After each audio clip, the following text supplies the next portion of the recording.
अस्सलामुअलैकुम नाजरीन, B Urdu news में आपका खैर मकदम है। सदास्पेट में चिल्ड्रंस कॉर्नर का क़याम। सदास्पेट पुलिस स्टेशन हदूद में चिल्ड्रंस कॉर्नर के क़याम अमल में लाया गया।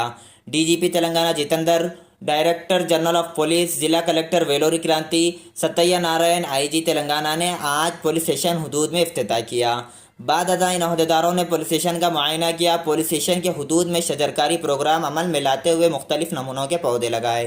पुलिस स्टेशन की कारकर्दगी का जायज़ा लेते हुए अहदेदारों को मुख्तलिफ हिदायत दी। इस मौके पर SP CH Rupesh, DGP Satya, circle inspector Mahesh Goud और दूसरे पुलिस अहदेदारों ने शिरकत की। देखते रहिए बी उर्दू न्यूज़।